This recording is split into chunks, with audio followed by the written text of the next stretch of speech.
Hello everyone, আসসালামু আলাইকুম। Welcome back to my channel.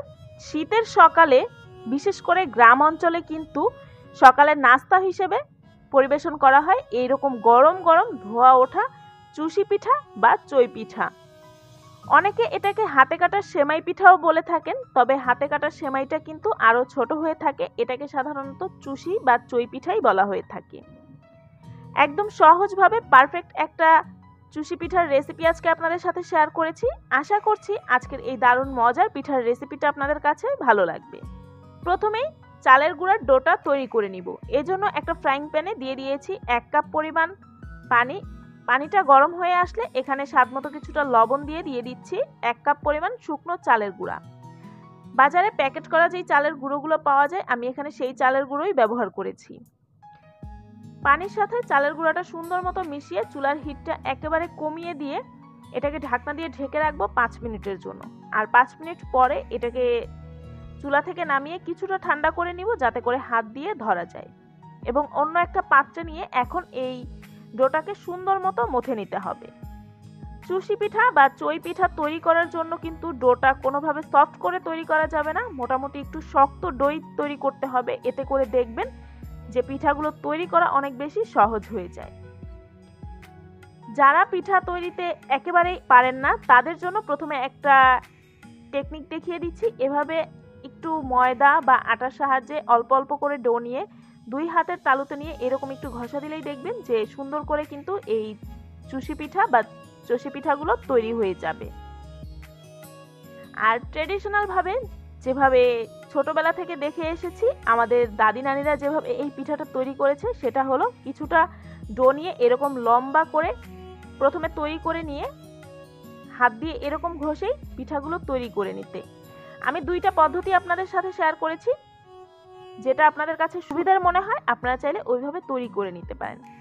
আর প্রতিবারই কিন্তু অবশ্যই অল্প অল্প পিঠা তৈরি করে নিয়ে ওপর থেকে চালের গুঁড়া বা ময়দা ছিটিয়ে দিতে হবে, তা না হলে কিন্তু পিঠাগুলো একটা আরেকটার সাথে আটকে থাকবে। আশা করছি দেখেই বুঝতে পেরেছেন যে এই পিঠাগুলো ঠিক কিভাবে তৈরি করতে হয়। আসলে বলে বোঝানোর মতো তেমন কিছুই নেই। এখানে আরেকটা পাত্রের মধ্যে আমি মেজারমেন্ট কাপের 4 কাপ পরিমাণ লিকুইড দুধ চুলায় বসিয়ে দিয়েছি। দুধটা যখন গরম হয়ে আসবে কিন্তু ফুটেনি এখনো, ওই পর্যায়ে এর মধ্যে দিয়ে দিচ্ছি 4টার মতো এলাচ। আর এলাচের মাথাটা একটু ফাটিয়ে ব্যবহার করেছি। সেই সাথে দিয়ে দিচ্ছি সামান্য একটু লবণ। তবে যারা মিষ্টি জিনিসে লবণ খেতে পছন্দ করেন না তারা লবণটা বাদও দিতে পারেন। দিয়ে দিচ্ছি প্রায় আধা কাপের মতো খেজুরের গুড়। খেজুরের গুড়টা আমি এরকম একটু ছোট ছোট করে কেটে ব্যবহার করেছি, এতে করে কিন্তু সুন্দর মতোই তাড়াতাড়ি করে এটা গলে যাবে। চাইলে ছুরি বটি যে কোনো কিছু সাহায্যে এরকম ছোট ছোট করে কেটে নিতে পারেন, আবার চাইলে গ্রেটার দিয়ে গ্রেট করেও ব্যবহার করতে পারেন। গুড়টা গলে যখন দুধটা ফুটতে শুরু করবে ওই পর্যায়ে 3 থেকে 4 মিনিটের মতো ফুটিয়ে নিলেই হবে। এর থেকে বেশি জাল দেওয়ার কিন্তু কোনো প্রয়োজন নেই।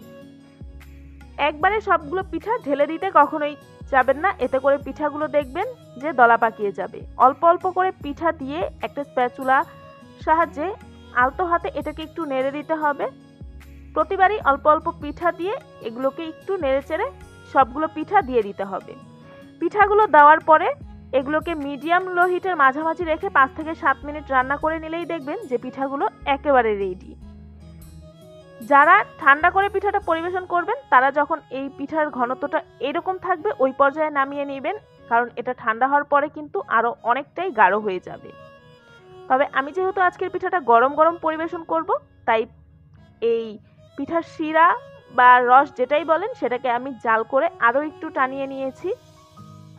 নামানোর আগে এর মধ্যে ফ্রেশ কোরানো নারকেল ব্যবহার করেছি আধা কাপ পরিমাণ।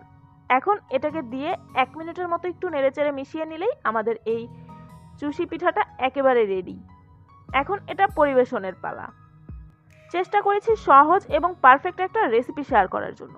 হুবহু রেসিপিটা ফলো করে একবারের জন্য হলেও তৈরি করে দেখবেন, এই পিঠাটা খেতে কিন্তু সত্যি অনেক মজার হয়ে থাকে। শীতের সকালে এরকম যদি ধোয়া ওঠা এক বাটি গরম গরম পিঠা হয় তাহলে কিন্তু ব্যাপারটা বেশ জমে যায়। আশা করছি আমার আজকের এই রেসিপিটা আপনাদের কাছে ভালো লেগেছে। যদি ভালো লেগে থাকে ভিডিওটিতে একটু লাইক দিয়ে ফ্রেন্ডস অ্যান্ড ফ্যামিলির সাথে আমার আজকের রেসিপিটা শেয়ার করবেন। আমার চ্যানেলটা যদি এখনো সাবস্ক্রাইব করে না থাকেন তাহলে প্লিজ আমার চ্যানেলটা সাবস্ক্রাইব করবেন। সবাই খুব বেশি ভালো থাকবেন। আল্লাহ হাফেজ।